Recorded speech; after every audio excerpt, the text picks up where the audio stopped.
thank you all. It's a pleasure to be here at this beautiful facility. We're still encouraging everybody who has not yet been vaccinated to please come out here. No appointment necessary. It's a beautiful facility. We'd love to take you right now and get you your vaccine. I want to thank all of the folks that are standing here behind me and all the people that are working throughout this facility. But first, the county executive, the local health department. I really want to thank our partners with Centennial Health Group and the Mall at Columbia for getting this great facility here. Thank our team at the state, General Burkhead and her team at the Maryland National Guard, Dennis Schrader, and all the great folks at the Department of Health. This really is a wonderful partnership across the state between the federal, state, and local governments and the private sector, and we're making tremendous progress. We've done over 5 million vaccines, which is a tremendous milestone. We've done 9.8 million tests, and the results of that effort from all of these hardworking people that are on the front lines it's had a dramatic impact. We continue now to have steadily and rapidly declining health metrics in every category. Our hospitalizations are down, ICUs down, deaths are down. Our case rate per 100,000, we just hit a 6-month low at 11 cases per 100,000, which is the lowest it's been in 6 months. Our positivity rate on our 7-day average is the lowest that's been in many, many months. It's down to 3.66. And our daily positivity yesterday was 2.77, below 3% for the first time in a long time. So it's we're trending in the right direction. We're making a lot of really good progress, and it's because of 11,400 people across the state of Maryland who are working day and night to try to get those shots into arms. I just want to encourage, we've done more than 85% of all the people over 65. We've done 63% of everyone over 18, but it's those remaining folks that we really have to get vaccinated, and that's why it's easier than ever to go up to any of our 13 mass vax sites to get a shot. No appointment necessary. That's why we have 3,000 points of distribution. You can go to almost any pharmacy, primary care physician, directly into the nursing homes and the long-term care facilities. We have mobile units going into neighborhoods. We have the Equity Task Force that's reaching underserved communities. There's no excuse not to get vaccinated, and it's the very best way for you to keep yourself, your family, your neighbors, and your fellow Marylanders safe. And it's the only way we're going to get this thing behind us. We all want to get back to life as it used to be, and we want to get everything back to normal. And we're getting very close to that point where we can see the light at the end of the tunnel. So we just encourage you to tell your friends to make sure they get out here, get your family members out here, and get your vaccine so we can have a wonderful summer and get all of our kids back in school like they're doing here in Howard County, and let's get this thing behind us, and we'll have a big celebration at some point. So with that, I'll turn it over to the county executive.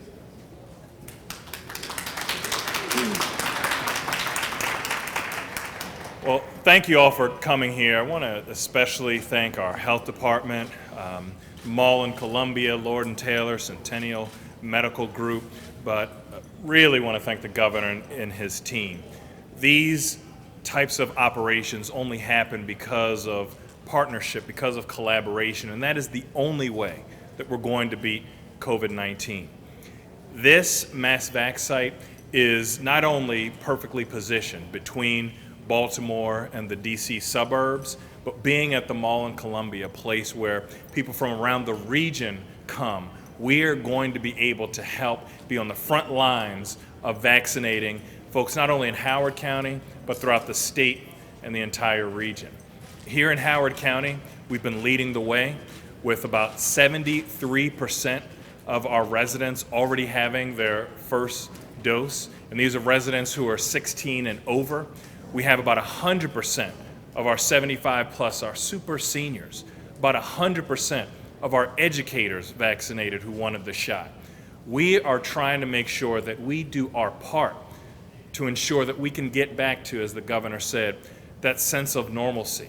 Make sure that we can have the connections with our friends and family that we were so longing for over the course of the last year. Now, we had our soft launch here last week, and we've already vaccinated about 3,000 people here.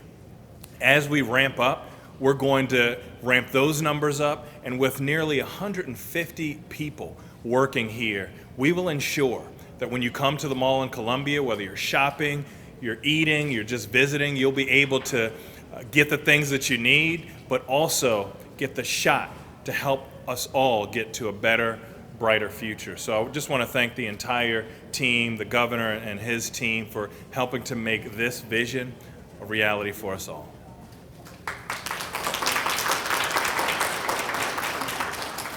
Good afternoon. The Equity Task Force is still running strong, and with 13 mass vax sites across the state, certainly we have reached a milestone, and this is a tool in our toolkit.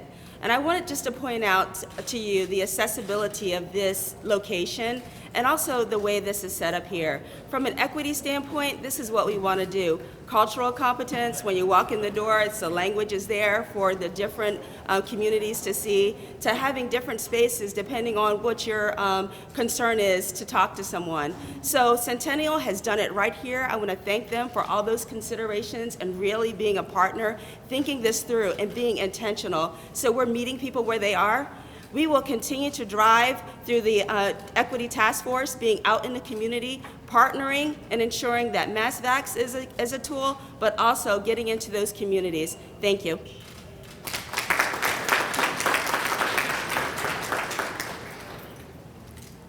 Hello, everyone. I would like to give a big, warm welcome, District 4. Hello to our special guests here today, Senator Schrader, Brigadier General Brickhead, and of course, Governor Hogan. What a pleasure it is to be at this vaccination site. Brigadier General Brickhead just talked about how this is part of the equity campaign, and this particular site is very equity focused. We are within walking distance of thousands of Columbians who can just come right over here, walk in the front door, and get their vaccination. And many of these Columbians are our working Columbians who are on the front lines. So we are very grateful that we were able to set up this site right here within walking distance of so many people who still need to get vaccinated. I also want to thank the mall. This is the perfect place to get your vaccine. Think about it, people. You can come and get your good health back when you get your vaccine, buy your Mother's Day gift, and have a great meal. Where else can you do this in the entire state of Maryland except the mall in Columbia? And that is it. This is the only place. So we ask you, please come. Make sure that you take advantage of everything. It's free parking, free access. What more could you want? It's easy. It's a wonderful little trip over here to the Columbia Mall. We would love to see you here. And then I have one more thing I would like to say.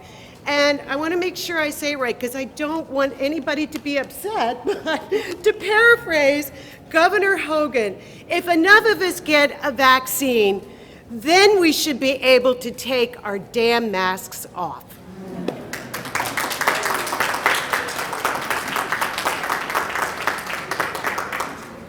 I agree with that. I'm going to take my damn mask off.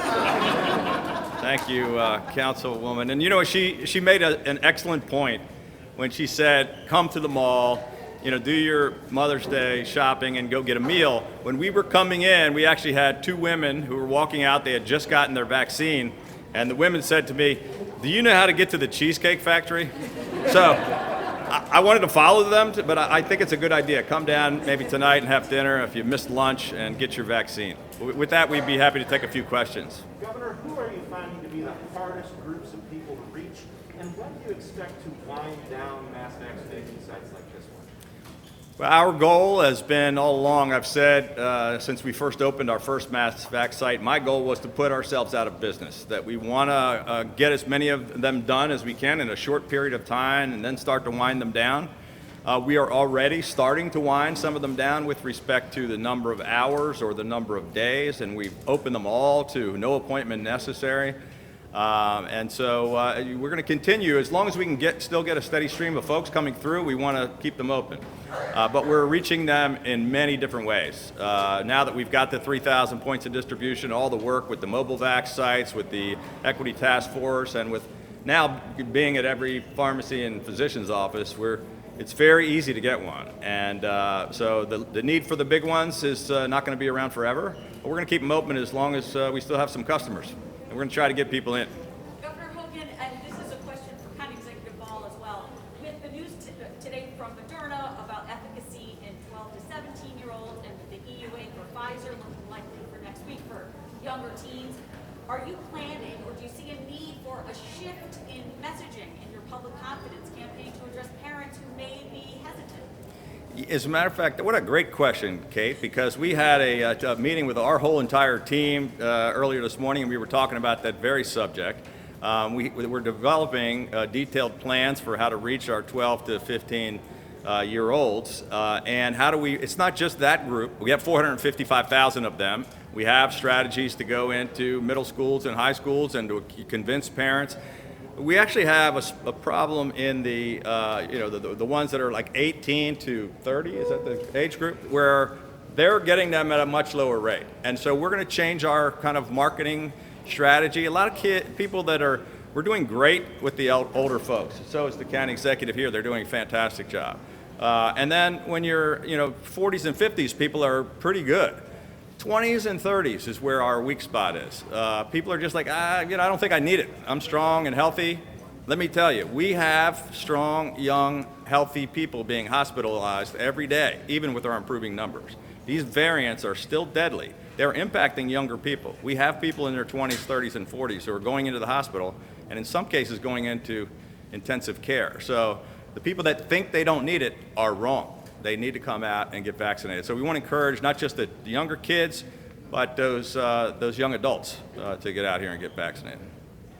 Anybody else? Governor Hogan, an off-topic question relating to the meeting that you're having with Mayor Brendan Scott. The mayor says that he wants to talk to you about getting specific resources to certain neighborhoods that are seeing some of the most violent crimes.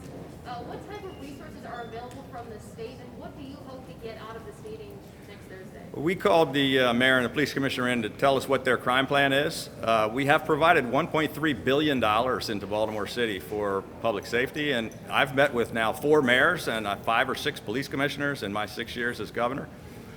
We haven't heard a plan yet from this current group, and I'm anxious to hear what their plans are, but they haven't made any requests of us yet.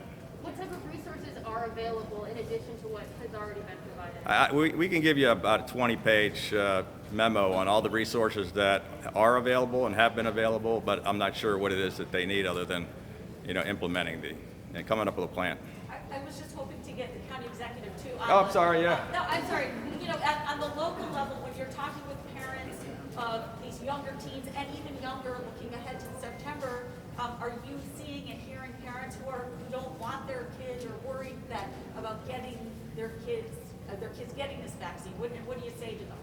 So here in Howard County, we've been working to address all of the barriers to the vaccine, including hesitancy, transportation, and I'm just so glad that we've been partnering with, for example, our community college, where not only are there traditional community college students, but we have here in Howard County dual enrollment with a lot of our high school students. Our school system, our Board of Education, other institutions such as Lincoln Tech. So we've been working already pretty aggressively for that 18 to 30 group that the governor alluded to, as well as the 16 group.